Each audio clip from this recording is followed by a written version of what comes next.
Yes. Yes, yes, yes, yes, yes. How can you possibly be that shit? Only at West Ham. Hello, and welcome to the third episode of Only at West Ham, the most regular and consistent series on the whole of YouTube. Seeing as I can't post on They Twitter, ask you how you are, you just have to say that you're fine when you're not really fine. and it's the international break, it only makes sense to bring this back. Hopefully I'll have my account back soon, but for now, I'm stuck in Twitter jail.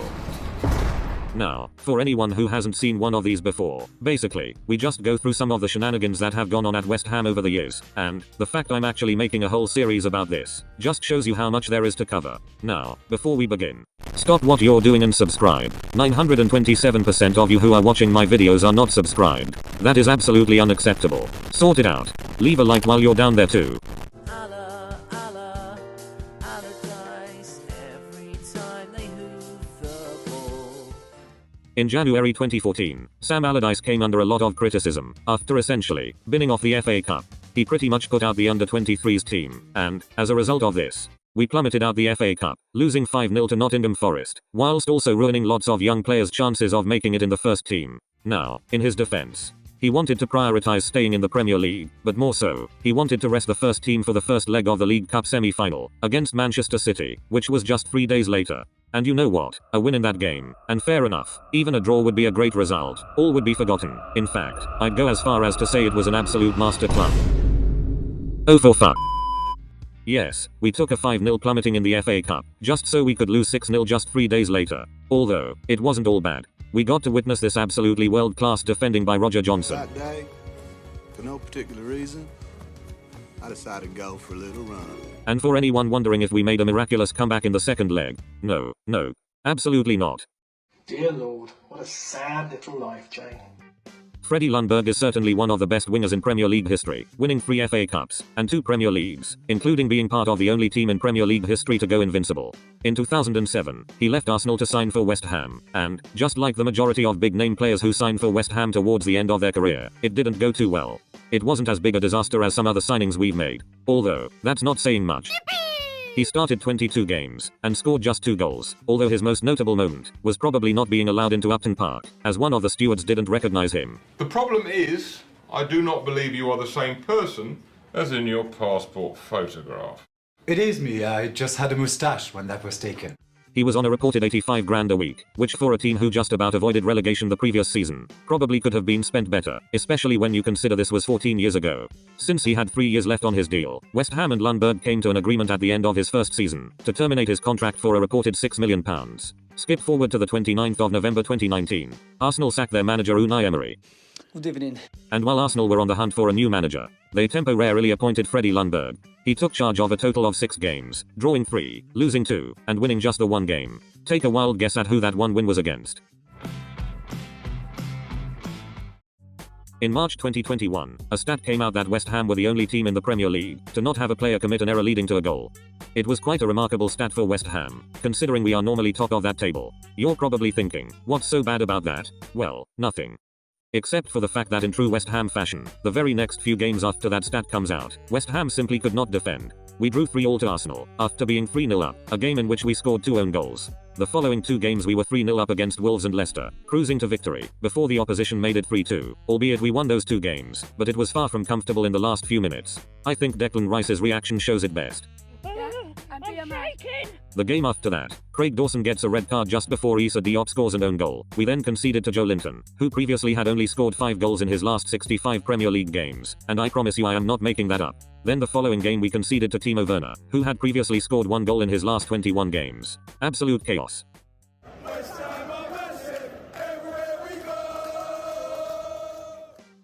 Now, at this point, we are all well aware just how absolutely massive West Ham United are, much to the disappointment of Simon Jordan. And West Ham right now are going great guns because they're massive. Anyways, this is further backed up by our illustrious list of celebrity supporters, which include the likes of Ray Winston, Lennox Lewis, Macaulay Culkin, Triple H, Noel Edmonds, Kurt Angle, Alexander Usyk, Ric Flair, Russell Brand, James Corden, Katy Perry, Pixie Lott, Chris Jericho, Dave Bautista, Tom Davis, Ben Shepherd, Matt Damon, Dave Grohl, Barack Obama, the Queen, Prince Harry, before realizing he mistook us for Aston Villa, Elijah Wood, Frank Bruno and Cass Pennant, Francesco Molinari, Seth Rollins, Seth Meyers and Keira Knightley, Kofi Kingston, Louisa Johnson, Steve Harris, Nick Frost, Chris Akabusi, David Croft, Chesney Hawkes, Jeremy Kyle, and pretty much the whole cast of EastEnders, just to name a few. Let me know anyone I've missed in the comments. That's what I do. I win. Now, take nothing away from David Moyes, he's done an unbelievable job at West Ham, and, pound for pound, it's currently very hard to make a case as to why he is not the best manager in the Premier League. He's turned a team who were fighting against relegation into a team fighting for the Champions League in a ridiculously short amount of time. At the time of recording, we are third in the Premier League, in the quarter-finals of the Carabao Cup, after knocking out both Manchester clubs, as well as being top of our Europa League group, losing more fingers in Europe than we have games. No, playing ice is his finger! However, he didn't get off to the best of starts when he was appointed as manager for the second time. A lot of supporters were unhappy when he was reappointed anyway, but in his first press conference, he went on to rile people up even further, by saying, winning is what he does. I think if you're putting it that way, that's what I do. I win. And, subsequently a few games later, he becomes statistically our worst ever manager. You genuinely cannot write this. He had a win percentage even lower than Avram Grant. Yes, Avram Grant. The man whose touchline instructions look like he's whipping up a mean chicken korma. Further evidence as to why Moyes is the best manager in the Barclays. When he was appointed as manager for the second time, he inherited a struggling side from Manuel Pellegrini. We'd kept 2 clean sheets in our last 13 games, and Felipe Anderson really lost his touch in front of goal, having not scored in his last 22 games. So, how did Moyes look to rectify these two things? Well, he reminded the defenders to defend, and he reminded Felipe Anderson that he's Brazilian, and that Brazilians score goals. Lo and behold, the following game West Ham win 4-0, keeping a clean sheet, with Anderson scoring his first goal of the season. Right back isn't currently an issue for West Ham, with Vladimir Soufal being one of the best right backs in the country, and Ryan Fredericks and Ben Johnson being good alternatives. However, this wasn't always the case. In 1 season and a half, West Ham actually ended up playing 9 different players at right back. 9 right backs West Ham? That's insane. I think even Moose from TalkSport could have got a game at right back for us back then. The players who played right back for us were Alvaro Arbeloa, Sam Byram, Edmilson Fernandez, Havard Nordveit, Reece Oxford, Reece Burke, Cheku Kouyaté, Pablo Zabaleta, and Mikel Antonio. The same Mikel Antonio who is now our all-time Premier League top goal scorer. Despite at the moment having one of the best in the country, West Ham have always struggled when it comes to finding the right strikers. It even says a lot that our all-time Premier League top goal scorer spent over a year playing at right back. But anyway, in the 2002-2003 season, West Ham were looking to solve this issue. According to former club scout Tony Montgomery, West Ham had verbally agreed to sign EA Gingamp striker Didier Drogba when the season was to finish. Clearly, things did not go to plan. West Ham actually ended up getting relegated that season, which led to the deal for Drogba to collapse. And the rest, as they say, is history.